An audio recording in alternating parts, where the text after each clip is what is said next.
पूर्णमदः पूर्णमिदं पूर्णात् पूर्णमुदच्यते पूर्णस्य पूर्णमादाय पूर्णमेवावशिष्यते पूर्णमेवावशिष्यते।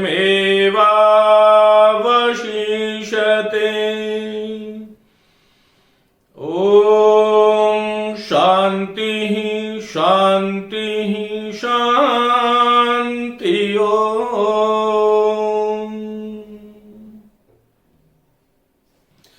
साथियों नमस्ते, आप सभी का हार्दिक स्वागत। मित्रों, हम लोग वाक्य विचार, हिंदी व्याकरण में वाक्य विचार की बात कर रहे थे। रीट परीक्षा अभी होने वाली है और उसी को ध्यान में रखते हुए मैंने इस बिंदु को उठाया है। साथियों, आपके एक तीसरी यूनिट है जिसमें वाक्य रचना, वाक्य के अंग, वाक्य के प्रकार और पदबंध इत्यादि समाहित है। ये बहुत ही महत्वपूर्ण भाग है, पूरा का पूरा विश्लेषणात्मक।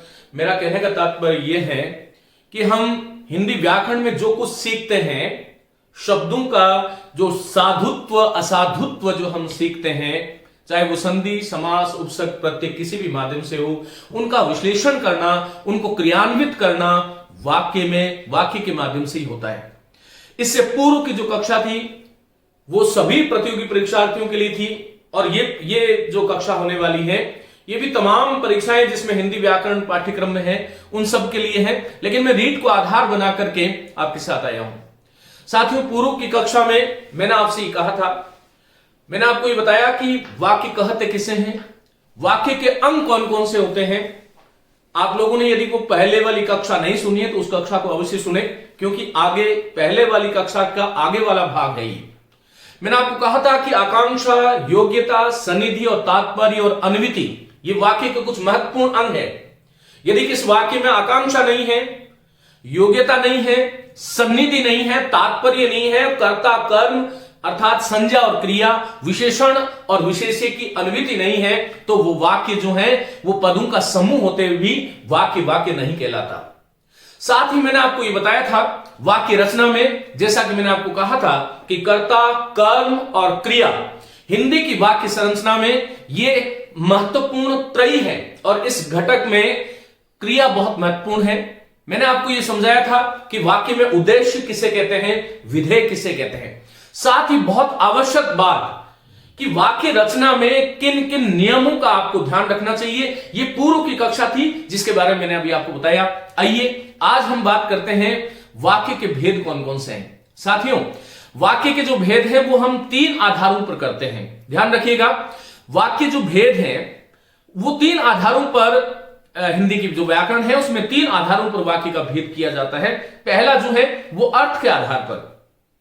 अर्थ का आधार मतलब यह है कि कोई भी वाक्य जब आप पढ़ते हैं या सुनते हैं तो आपके मस्तिष्क में किस प्रकार का अर्थ उपस्थित होता है, और उसके आधार पर वाक्य के 8 भेद हैं। मैंने यहां पर लिखा है, देखिएगा, अर्थ के आधार पर आपसे कोई पूछे कि वाक्य के कितने भेद हैं, तो 8 भेद हैं।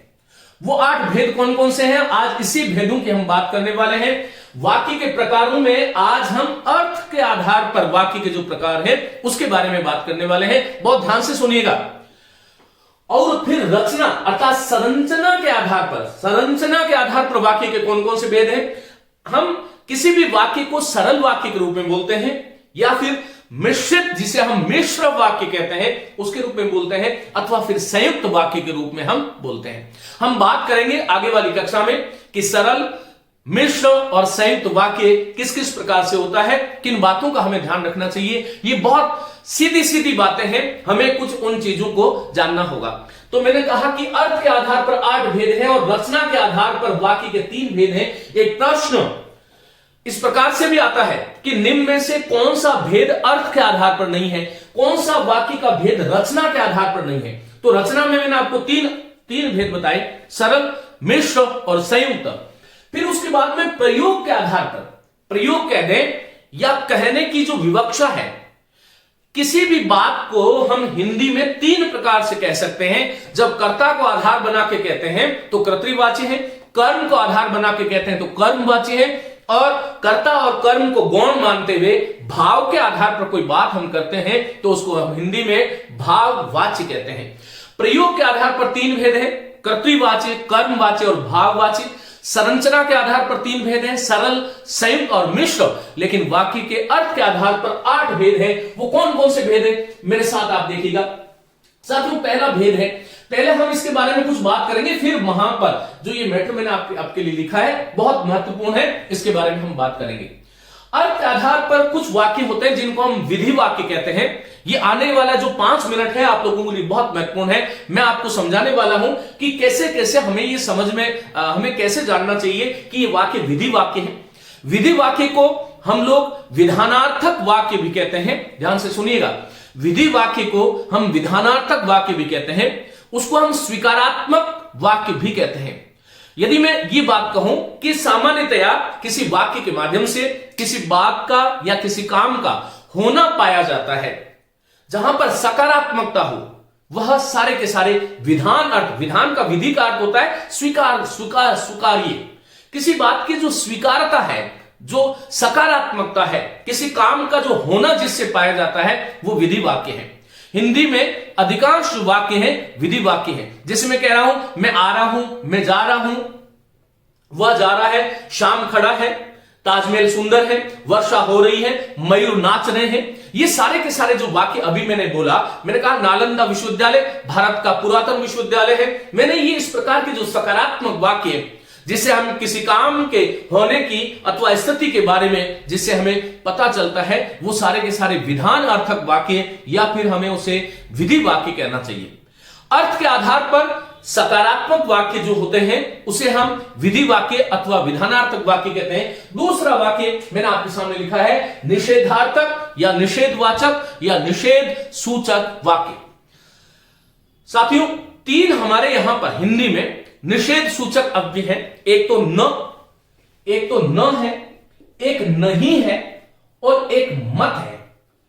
इन तीनों का प्रयोग जब वाक्य में किसी वस्तु अथवा भाव के अभाव को प्रदर्शित करने के लिए या किसी काम में असमर्थता, अशक्य दिखाने के लिए जहां पर न, नहीं और मत का प्रयोग होता है, वह निषेधवाचक वाक्य है।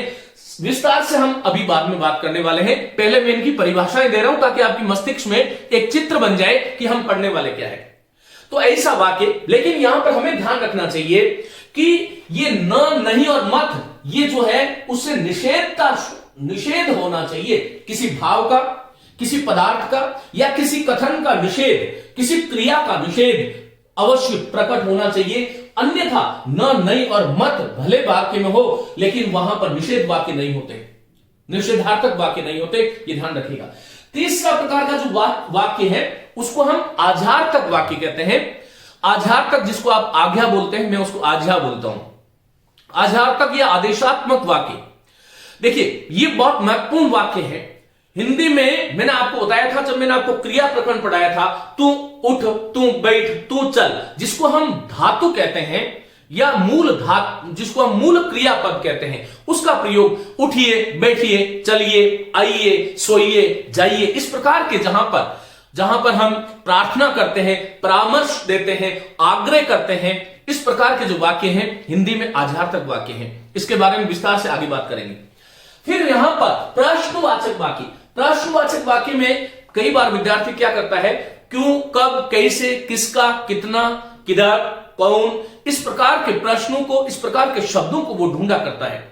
लेकिन कई बार ऐसा होता है कि अभी मैंने जो वाक्य बोले, जो शब्द बोले थे, ये प्रश्न सूचक जो अव्यय है, जो सर्वनाम हो सकते हैं या विशेषण हो सकते हैं या अव्यय हो सकते हैं, ये प्रश्न सूचक अव्यय, सर्वनाम अथवा विशेषण जो है, इनके माध्यम से ही प्रश्नवाचक वाक्य बनेगा, ऐसा आवश्यक नहीं है, यह आपको ध्यान रखना चाहिए। कई बार वाक्य में प्रश्न सूचक शब्द नहीं होते, फिर भी उसका भाव जो है प्रश्न सूचक होता है, तो विद्यार्थियों को यह ध्यान रखना चाहिए। परीक्षक इसी प्रकार के प्रश्न आपसे किया करते हैं और वहीं पर हम जो है गलती कर बैठते हैं। सामान्यतः विद्यार्थी देखता है कि जहां पर क्या, कब, क्यों, कितना, किधर, कैसे, कितना, किसका, किसने, इस प्रकार के जहां पर ये शब्द आएंगे वहीं पर प्रश्न सूचक वाक्य होगा। ऐसा नहीं है, आगे हम विस्तार से बात करेंगे। लेकिन इसमें यह ध्यान रखिएगा कि प्रश्न सूचक वाक्य में इतना जो है निश्चित है कि जिसके उत्तर में एक निश्चित सूचना की अपेक्षा होती है, वह सारे के सारे वाक्य भले उसमें प्रश्न सूचक शब्दों का प्रयोग नहीं हो, लेकिन वो प्रश्नार्थक होते हैं। साथियों, आगे जो विस्मय को हम आश्चर्य सूचक भी कह सकते हैं। हमारे जितने भी मन के भाव हैं और इनका ये एक तरह से गौण शब्द भेद है, विस्मयादिबोधक जिसको हम बोलते हैं, ये गौण शब्द भेद है। लेकिन ये वाक्य में हमारे जो मन के भाव है, क्रोध है, घृणा है, शंका है, आशंका है, भय है, प्रेम है, ग्लानि है, विस्मय है, आश्चर्य है, ये सारे के सारे जिनको प्रकट करने के लिए हम जो है ओहो, छी, वाह, अरे, हां, ओ, इस प्रकार के जो प्रयोग करते हैं, वहां पर विस्मयार्थक वाक्य होते हैं, जहां से किसी विस्मय की सूचना मिलती हो, कोई आश्चर्य हो रहा हो, आहा कितना सुंदर दृश्य है ना, अहो देखो मयूर नाच रहा है ना, अरे ये क्या हो गया, क्या वो चला गया। तो इस प्रकार के मैं आगे विस्तार से बात करूंगा। लेकिन विस्मय, फिर इच्छा, देखो आशा और इच्छा में थोड़ा थोड़ा सा अंतर है। मेरी इच्छा अर्थात मैं किसी के लिए जो है, जिन वाक्यों में मेरी इच्छा, मैं किसी को आशीष, किसी को शुभकामना अथवा आशीर्वाद की सूचना जिन वाक्यों से मिलती है, वह इच्छा सूचक वाक्य है। जैसे मैंने कहा, सब शुभ हो, तुम प्रसन्न रहो, या मैं कहूं आप चिरायु हो, ईश्वर तुम्हें सर्वदा सौभाग्यशाली रखे, ईश्वर करे तुम इस परीक्षा में उत्तीर्ण हो जाओ। इस प्रकार के जितने भी वाक्य हैं जिससे हमारी इच्छा का संबंध होता है, वो इच्छा सूचक वाक्य हैं अर्थ के आधार पर। फिर संकेत, साथियों संकेत का मतलब यह है कि जहां पर जिन वाक्यों में किसी संकेत अथवा शर्त का बोध होता है, अर्थात जिन वाक्यांश में सशर्त निर्भरता हो, इस बात को लिख लें, सशर्त निर्भरता जहां पर दिखाई देती है वहां पर संकेत है। जैसे मैंने कहा, यदि वे आएंगे तो मैं उनके साथ चला जाऊंगा, मेरा उनके साथ जाना किसी के आने पर आश्रित था। सामान्यतः एक बात ध्यान रखिएगा, हिंदी के जितने भी मिश्र वाक्य हैं वो संकेत सूचक वाक्य हैं, ये ध्यान रखिएगा। मिश्रित वाक्य जो है संकेत सूचक है। संदेहार्थ, किसी वाक्य को बोलने से हमारे मन में जो वाक्य हमारे संदेह या किसी बात के होने या न होने की संभावना प्रकट करते हैं, वह संदेह सूचक वाक्य होते हैं। जैसे मैंने कहा, शायद आज पानी आएगा, शायद आज बरसात होगी, इस संभवतः मैं आज जाने वाला हूं, इस प्रकार के संभवतः, शायद, इस प्रकार के जो वाक्य होते हैं साथियों, ये संदेह सूचक वाक्य होते हैं। आइए हम आगे की बात शुरू करते हैं। ये बहुत महत्वपूर्ण बात है और यहां से मैं शुरू करता हूं आज की एक कक्षा। पहला वाक्य जिसे मैंने विधि अर्थक कहा था, इसका दूसरा नाम विधानार्थक या सकारात्मक वाक्य भी हो सकते हैं। तो यहां पर हमें यह जानना चाहिए कि विधानार्थक वाक्य कैसे होते हैं। साथियों, जिन वाक्यों में सकारात्मकता दिखाई देती हो, और हिंदी के सामान्यतया जो वाक्य है, जिन वाक्यों से किसी बात का करना या होना प्रकट होता है, किसी बात का करना या होना प्रकट जहां पर होता है, वो विधानार्थक वाक्य है। मैं कह रहा हूं वर्षा हो रही है, इसका मतलब अभी वर्षा हो रही है, या किसी काम का होना इस वाक्य से प्रकट हो रहा है, इसका मतलब विधि है। विधि जैसा कि हम बोलते हैं, विधि का अर्थ होता है सकारात्मकता। ये बार बार कह रहा हूं मैंने कहा हाथी के 4 पैर होते हैं। मैंने किसी प्राकृतिक दृश्य का वर्णन कर रहा हूं जिसमें मैं न, नहीं, मत या कब, कौन इत्यादि वाक्यों का या होगा, गया होगा, इस प्रकार का प्रयोग नहीं कर रहा हूं। सामान्यतया जिन क्रियाओं का प्रयोग मैं कर रहा हूं वहां पर वो विधानार्थक वाक्य होते हैं। बहुत सरल सी बात है। मैंने कहा मयूर सुंदर नाचता है, अब इसमें क्या हो रहा है, किसी बात का करना या होना और सकारात्मकता है। यदि मैं कहूं कि मयूर सुंदर नहीं नाचता है तो वाक्य विधानार्थक भी होकर के निषेधवाचक हो जाएगा। यहां पर आपको यह ध्यान रखना चाहिए। चलिए, जैसे मैंने कहा कि वर्षा हो रही है, हाथी के 4 पैर होते हैं, हड़प्पा सभ्यता बहुत व्यवस्थित थी, हड़प्पा सभ्यता बहुत व्यवस्थित थी।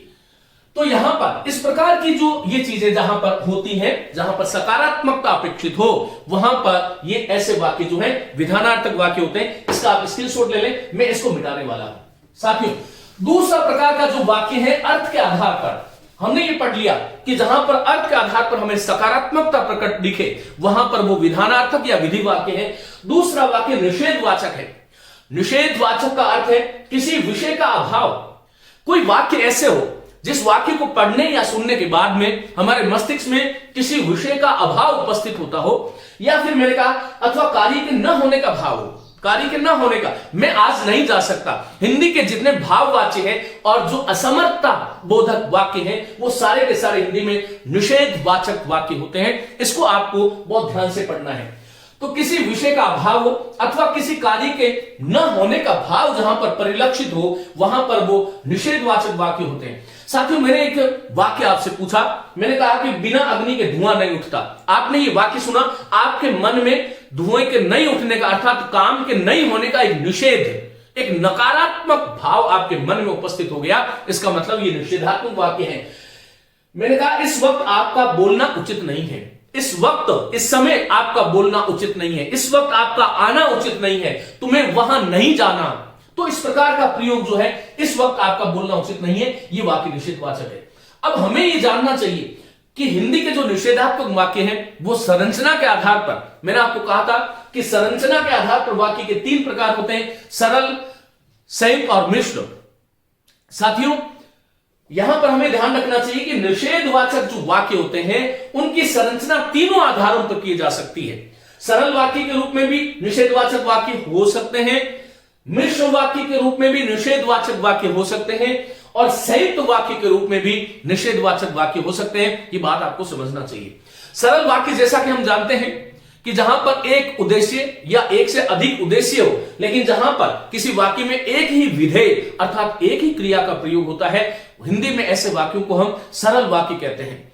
कई बार विद्यार्थी ऐसे करता है, सरल वाक्य, संयुक्त और मिश्र का हम जो है अलग से व्याख्यान लेने वाले हैं, लेकिन कई बार विद्यार्थी ऐसा करता है कि वो छोटे वाक्य को सरल बना देता है, थोड़ा बड़ा संयुक्त होता है, उससे बड़ा मिश्र होता है। इस प्रकार की प्राकल्पना मस्तिष्क में होती है। हमें यह ध्यान रखना चाहिए कि जिस वाक्य में एक ही कर्ता हो या एक से अधिक कर्ता हो, लेकिन क्रिया जहां पर एक हो, ये बिल्कुल गिन के गांठ बांधने वाली बात है। जहां पर एक ही क्रिया हो, विधेय अर्थात एक ही क्रिया हो, सरल वाक्य है। लेकिन यहां पर मेरा अभी विषय यह है कि निषेधात्मक वाक्य सरल, संयुक्त और मिश्र तीनों रूपों में आ सकते हैं। तो सरल वाक्य क्या है? मैंने कहा मोहिनी घर का काम नहीं करती, मोहिनी घर का। अब यहां पर देखो, ये सरल क्यों है? क्योंकि मोहिनी उद्देश्य है, घर का काम नहीं करती ये पूरा का पूरा विधेय है, और इसमें नहीं करती एक ही क्रिया है। यहां पर नहीं जो है निषेध सूचना दे रहा है, किसका काम नहीं करती? घर का काम नहीं करती। तो मोहिनी घर का काम नहीं करती, ये कैसा वाक्य है? निषेधवाचक है, लेकिन कैसा वाक्य है? सरल वाक्य। साथ ही उसके आगे बात करते हैं मिश्र वाक्य। यदि देखो मिश्र वाक्य कैसे, यदि वह काम पूरा न करता तो पैसे नहीं मांगता। ये वाक्य अर्थ के आधार पर, इस बात को ध्यान रखें, ये वाक्य अर्थ के आधार पर निषेधात्मक है, लेकिन संरचना के आधार पर यह वाक्य मिश्र अथवा मिश्रित वाक्य है। यह आपको ध्यान रखना पड़ेगा। इसी प्रकार जैसे मैंने कहा, जहां ईमानदारी नहीं वहां कुछ भी नहीं, वहां कुछ नहीं। यह वाक्य कैसा है? यह वाक्य मिश्र है, लेकिन मिश्र वाक्य होते हुए भी वाक्य है कैसा? अर्थ की दृष्टि से निषेधात्मक है, संरचना की दृष्टि से यह वाक्य मिश्र वाक्य है। बार बार कह रहा हूं मैं आपको, यदि मैंने आपसे कहा जहां ईमानदारी नहीं वहां कुछ नहीं, ये संरचना के आधार पर कैसा वाक्य है, तो आप लोगों का उत्तर होना चाहिए कि सर ये मिश्रित वाक्य है। और अर्थ के आधार पर कैसा वाक्य है कि निषेध सूचक या निषेधार्थक या निषेध वाचक वाक्य है। फिर तीसरा, निषेधवाचक वाक्यों से संयुक्त वाक्यों का निर्माण भी किया जा सकता है। जैसे मैंने कहा, वह न पढ़ता है और न काम करता है। यहां पर ये न का प्रयोग हुआ है, इसका मतलब है तो निषेध, लेकिन निषेध है, लेकिन संयुक्त। संरचना के आधार पर कैसा है? संयुक्त है। अर्थ के आधार पर कैसा है? निषेध है।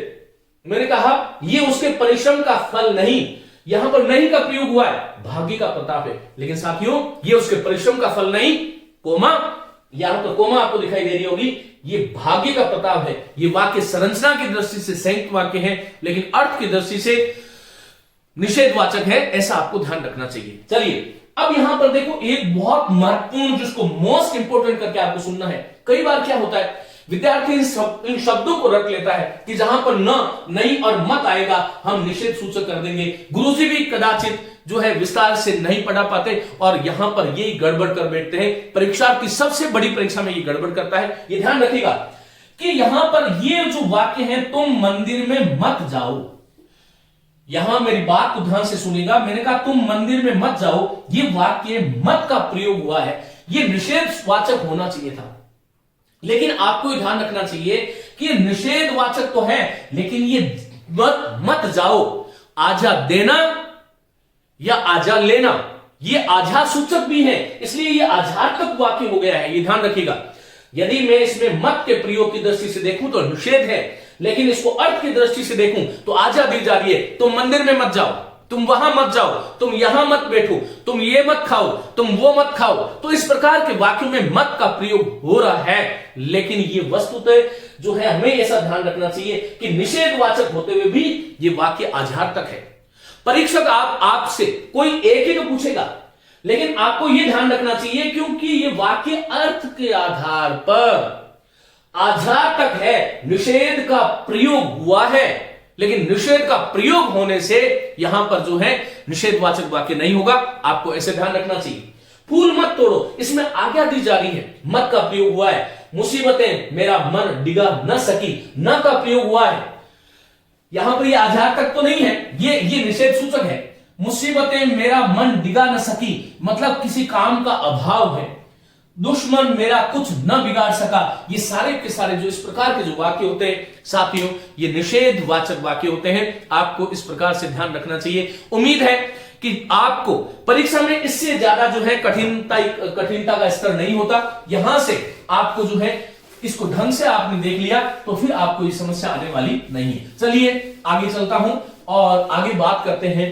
तीसरा प्रकार का जो वाक्य है वो आज हमने लिया है आज्ञा सूचक। साथियों, आज्ञा सूचक वाक्य का मतलब क्या है? केवल आज्ञा नहीं है, यहां पर जो आज्ञा जो शब्द है ये बड़ा व्यापक है, विस्तृत है। आपको ध्यान रखना है कि कोई भी आदेश दिया जा रहा है या कोई परामर्श, आज्ञा केवल आज्ञा का ही वाचक नहीं है, ये आपको ध्यान रखना है। आज्ञा में आदेश भी है, परामर्श भी है, आग्रह भी है, निषेध भी है, प्रेरणा भी है, प्रार्थना भी है, उपदेश भी है। घबराइए मत, ये है बहुत सरल, लेकिन आपको थोड़ा इसको इस रूप से पढ़ना होगा। देखिए, मेरा यह उद्देश्य नहीं है कि मैं साथियों को एक एक वाक्य एक एक जो है वाक्य लिखा दूं और मेरा काम पूरा हो जाए। ये जितना भी जो काम कर रहा हूं मैं जीवन के अंदर आप लोगों के साथ, वो पूरे मन से कर रहा हूं। आप लोगों की सफलता मेरे जीवन का ध्येय है। मैं चाहता हूं कि हर उस घर में सफलता का चिराग जले जहां पर उसकी आवश्यकता है। मैं चाहता हूं जीवन के अंदर कि हिंदी भाषा को लेकर के जो मेरे मन में जो काम है वो आगे बढ़े, हिंदी का मानक रूप स्थापित हो। और कदाचित यही कारण है कि हमें थोड़ा सा इन चीजों को जो परंपरा से चली आ रही, जो प्रचलित जो अध्ययन की जो पद्धति है, उससे थोड़ा हमें अलग थोड़ा बात करनी चाहिए। हालांकि क्योंकि ऑनलाइन कक्षाओं में इतना संभव नहीं हो पाता, ये आप लोग जानते हो। यहां पर एक बाध्यता तो है, मुझे पता है कि विद्यार्थी के पास एक सीमित संसाधन है, सीमित डेटा भी है, और उस सीमित डेटा में उसे बहुत कुछ करना है। तो यहां पर कम समय में अधिक कई से दिया जा सकता है। बहुत महत्वपूर्ण क्या है उसी के बारे में बात करते हैं। चलिए, आज्ञा सूचक वाक्य अर्थात ऐसे वाक्य जिससे किसी आदेश की सूचना हो, परामर्श की हो, आग्रह की हो, निषेध की हो, कहीं पर प्रेरणा का भाव उसमें हो, प्रार्थना का भाव हो, उपदेश का भाव हो, वो सारे के सारे वाक्य हिंदी के अर्थ के आधार पर आज्ञा सूचक वाक्य होते हैं। ये आपको ध्यान रखिएगा। जैसे मैंने कहा उस पुस्तक को पढ़िए, यहां पर मैं आज्ञा दे रहा हूं, उस पुस्तक को पढ़िए, इसे नहीं पढ़िए। मैंने कहा शिक्षकों का आदर करो, यहां पर क्या है? मैंने आपको एक यूं कह सकते हैं कि परामर्श दिया या फिर आपको एक आग्रह किया कि शिक्षकों का आदर करो, तुम्हें निरंतर काम करना चाहिए, ये प्रेरणा दी जा रही है। तो यहां पर प्रेरणार्थक वाक्य नहीं है, ये आज्ञा सूचक अर्थ के आधार पर आज्ञा। ये ध्यान रखिएगा, बार बार कह रहा हूं, आज्ञा का मतलब केवल ऑर्डर नहीं है।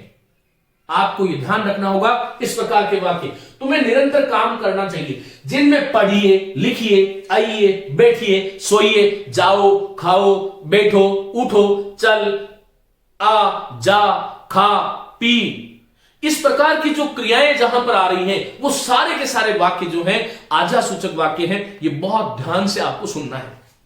साथियों, मैंने कहा कृपया मेरा ये काम करा दीजिए, ये वाक्य पूछा गया है।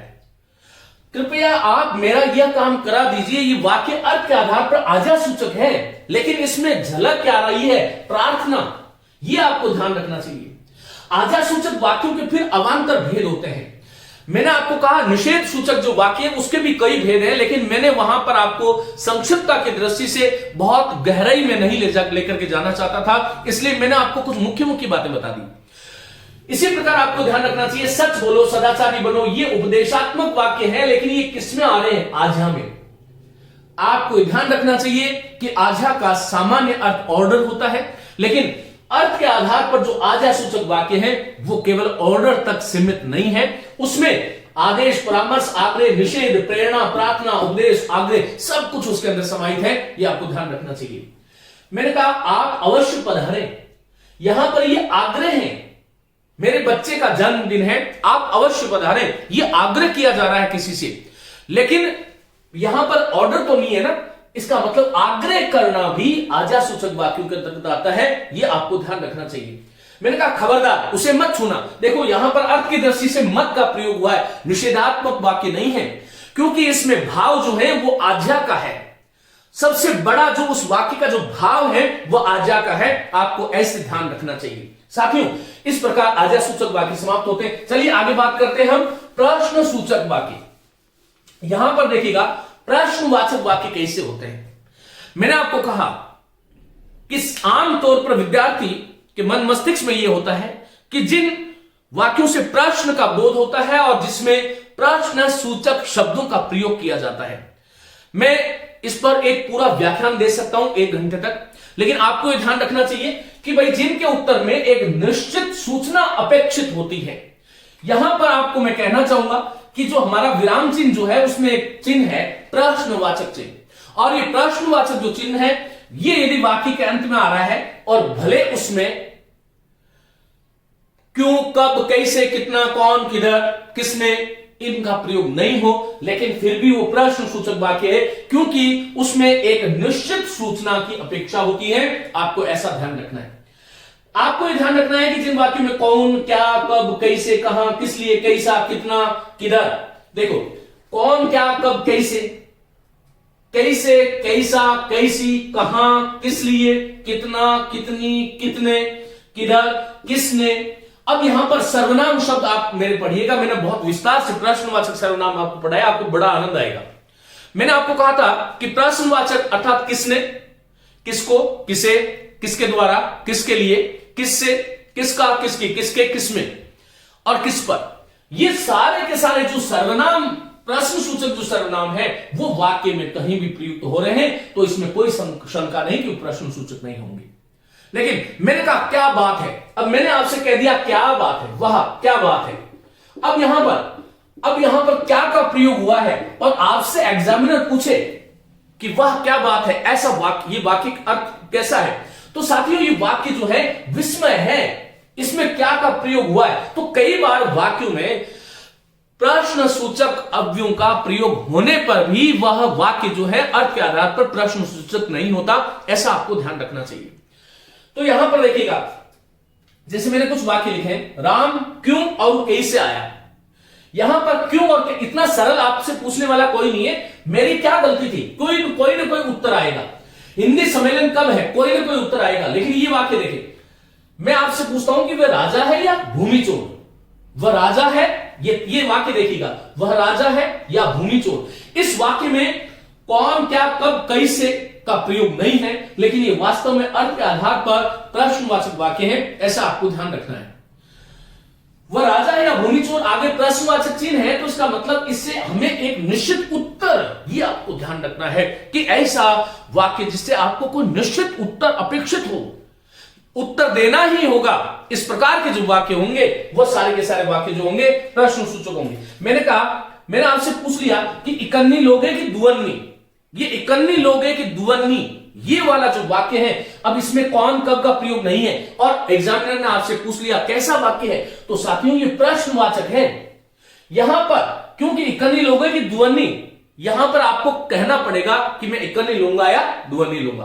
कई बार क्या होता है, प्रश्न सूचक वाक्य देखिएगा, जैसे मैंने आपसे कहा कि आप कहां जा रहे हैं, तो सीधा सीधा आपको कहां का प्रयोग वहां पर मिल रहा है, आप कह दोगे, है ना। लेकिन मैंने कहा आप कहां कहां, कई बार उसकी आवृत्ति भी हो जाती, कहां कहां गए हैं, इसका मतलब आपको एक उत्तर देना पड़ेगा।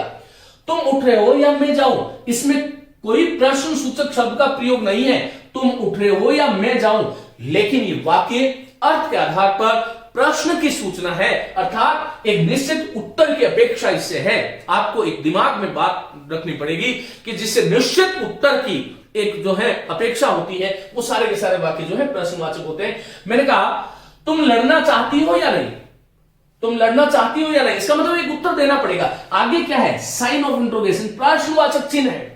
भले इसमें कौन क्या कब कैसे का प्रयोग नहीं किया गया है, लेकिन ये अर्थ के आधार पर प्रश्न की सूचना देने वाला वाक्य है जिसमें एक निश्चित उत्तर की अपेक्षा है। तो चलिए इस प्रकार से आपको ध्यान रखना होगा कि कहां पर प्रश्नवाचक है, कहां पर क्या है। मैंने कहा अब नहीं करोगी, अब नहीं करोगी, इसका मतलब कोई ना कोई काम या कोई भी प्रसंग जो चल रहा था, मैंने कहा अब नहीं करोगी।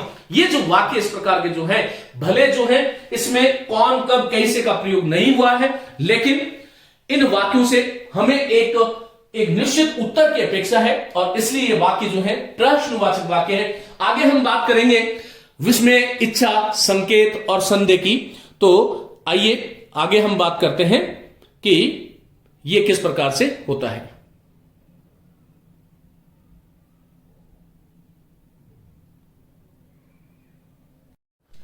तो देखिए, विधि, निषेध, आज्ञा, प्रश्न, यहां तक हम लोग पढ़ चुके हैं।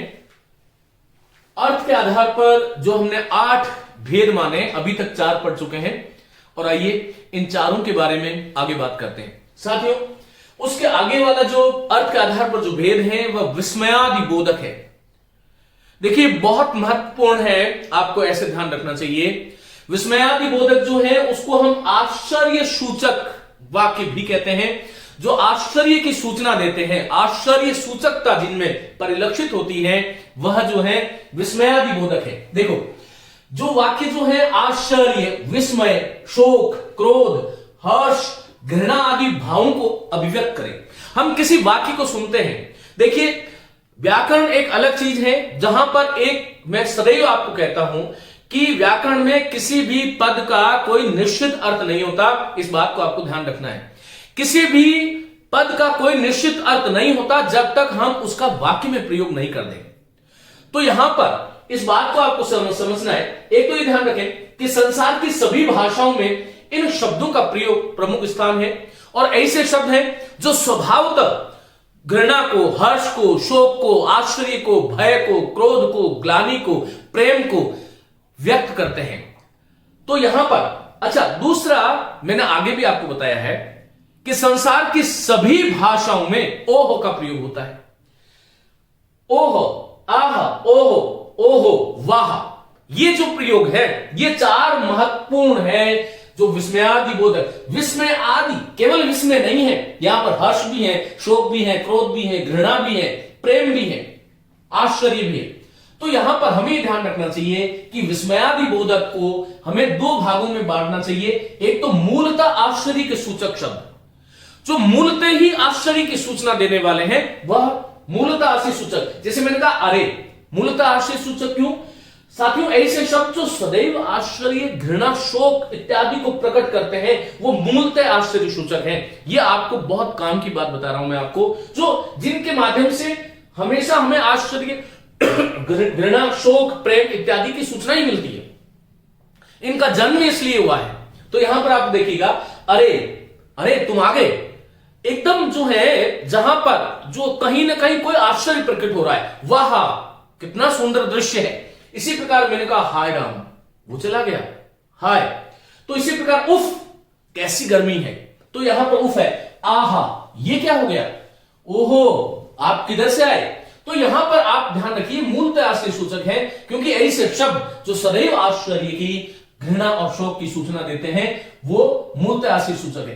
एक प्रयोगतः, ये बहुत महत्वपूर्ण बात मैं आपको बता रहा हूं और बहुत बार परीक्षाओं में ये पूछा जाता है, इसको आप मोस्ट इंपोर्टेंट कीजिएगा। प्रयोगतः आश्चर्य सूचक शब्द कैसे, अर्थात वास्तव में ऐसे शब्द जो आश्चर्य सूचक, जिसको हम विस्मयादि बोधक कहते हैं, वस्तुतः ऐसे शब्द जो विस्मयादि बोधक नहीं होते हैं, लेकिन वाक्य में प्रयोग और बोलने के स्टाइल के आधार पर ऐसे शब्दों को हमें आश्चर्य सूचक कहना चाहिए।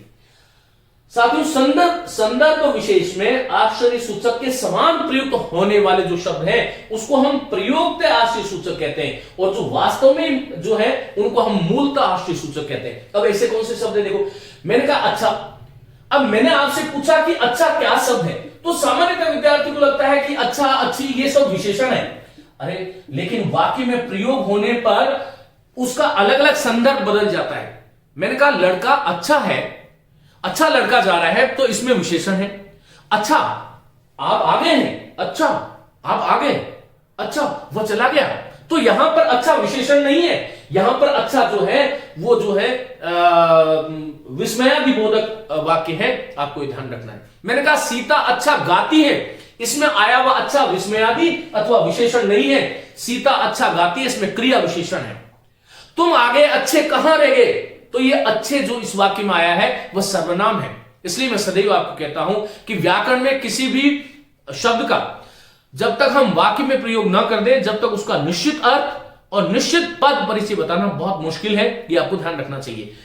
ये प्रयोग के आधार पर अच्छा जो है उसको हम विस्मयादिबोधक बना रहे। मैंने कहा क्या, ये क्या जो है ये वास्तव में तो प्रश्न सूचक है, प्रश्नार्थक वाक्य में आता है। आपने क्या बोला, कहां जा रहे हो, क्या खाया, लेकिन ये क्या जो है विस्मयादिबोधक के रूप में भी प्रयुक्त होता है। मैंने कहा क्या, वो नहीं रहे।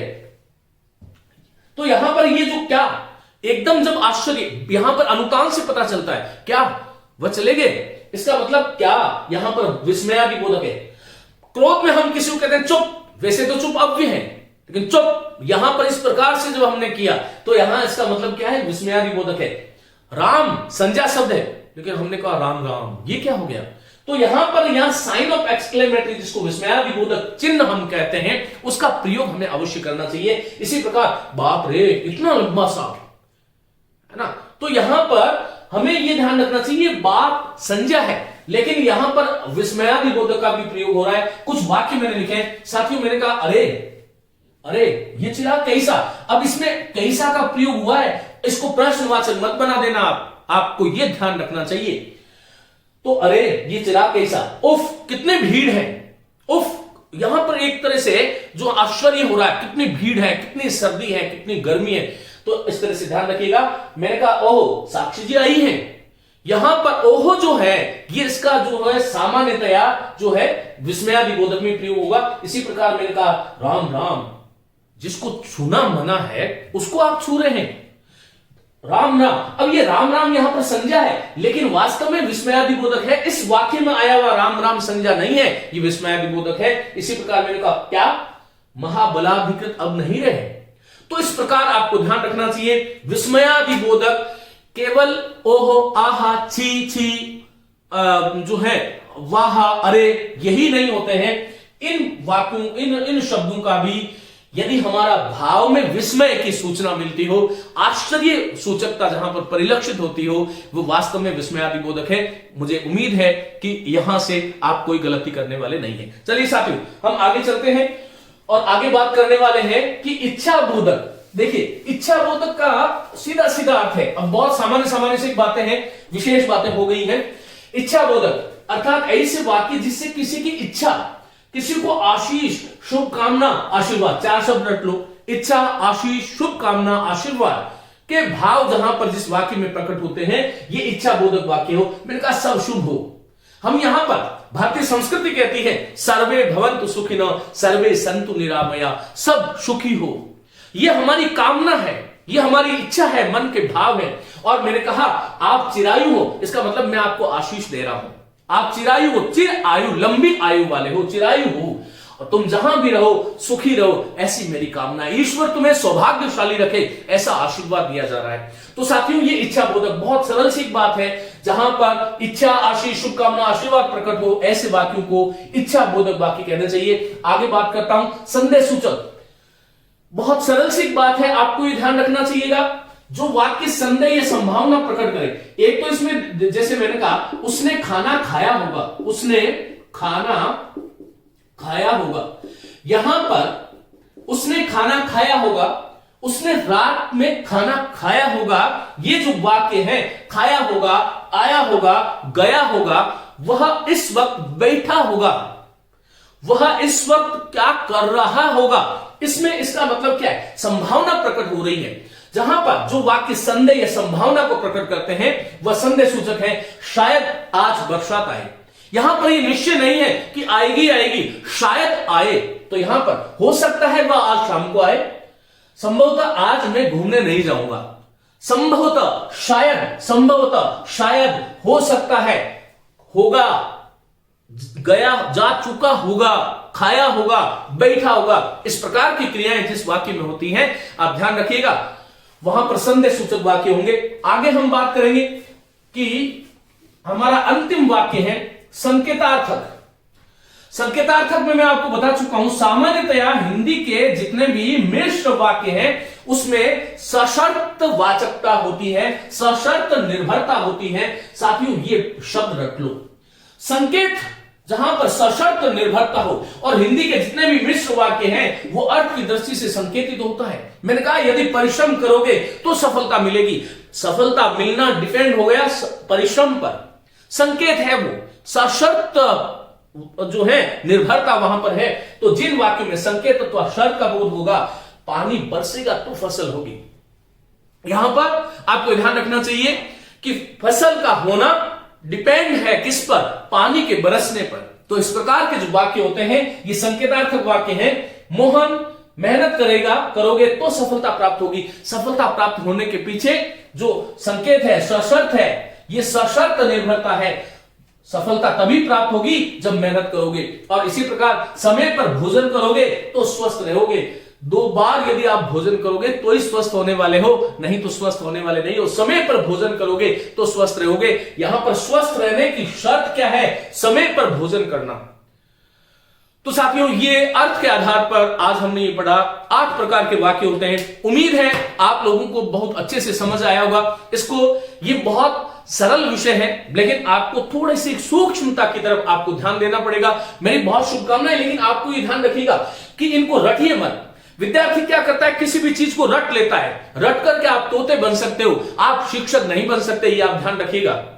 आपको यदि जीवन में सफल होना है तो पूरा परिश्रम, पूरी लगन और पूरा स्वाध्याय के साथ आत्मनिर्भर होते हुए, हम मनुष्य हैं, जीवित हैं, और इसलिए हमें शब्दों को समझना चाहिए, भावों को समझना चाहिए, उनके इशारों को समझना चाहिए, तभी हमारी सार्थकता है। अन्यथा आप रटोगे, जैसा कि मैंने बताया, कई बार प्रश्न सूचक शब्दों का प्रयोग होते हुए वो विस्मयादि बोधक है, कई बार संज्ञा सूचक शब्दों का प्रयोग होते हुए विस्मयादि सूचक है, और कई बार प्रश्न सूचक शब्दों का प्रयोग होते हुए प्रश्न सूचक नहीं होता। तो आपको इस तरह से आपको ध्यान रखना होगा कि हमें अर्थ के आधार पर जो सकारात्मकता प्रकट करे विधि वाक्य है, जो किसी वस्तु का अभाव करे, किसी काम के होने को मना करे, निषेध है, जिसमें आझा, प्रार्थना, परामर्श, आग्रह, कामना हो, आजातक है, जिसमें प्रश्न सूचक अव्यय और जिसमें उत्तर की अपेक्षा रहती है, उत्तर जिसमें अपेक्षित हो वह प्रश्न सूचक वाक्य है, जिसमें हर्ष, शोक, क्रोध, घृणा, भय, आत्मग्लानि, इस प्रकार के भाव जहां पर आते हैं ये विस्मय सूचक है। जहां पर आशीष, कामना, आशीष, आशीर्वाद और जो है इच्छा और कामना जहां पर प्रकट होती है ये इच्छा सूचक है। जहां पर संदेह प्रकट होता है, गया होगा, आया होगा, खाया होगा, बैठा होगा, ये संदेह सूचक है। और हिंदी के जितने भी मिश्र वाक्य जो सशर्त निर्भरता जहां पर होती है, दूसरा वाक्य पहले वाक्य पर जहां पर निर्भर होता है वह संकेत सूचक वाक्य होते हैं। मेरी बहुत बहुत शुभकामनाएं। आप लोग इसको ध्यान से पढ़िएगा। और साथ ही मैं आप लोगों को सूचना दे रहा हूं कि आप जो है मेरा टेलीग्राम ग्रुप ज्वाइन कर लें। वहां पर आपको किसी प्रकार के कोई और भी संदेह यदि इस बिंदु से संबंधित है तो वहां पर मैं आपको उसका उत्तर देने वाला हूं। धन्यवाद, शुक्रिया।